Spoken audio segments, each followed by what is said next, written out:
Next, ini mesti besar gila.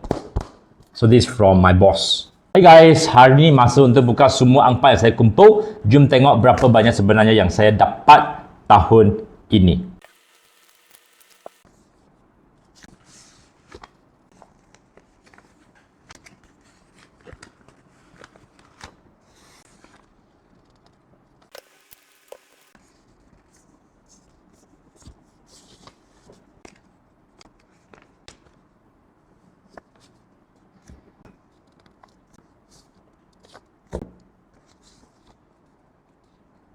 Next, ini mesti besar gila.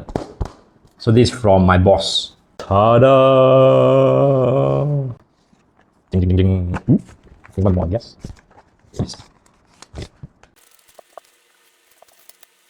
So inilah jumlah yang saya telah kumpul untuk tahun ini, iaitu RM700. Robert Kiyosaki pernah kata, money is just toilet paper. I would never work for this stuff. It's because it's toilet paper.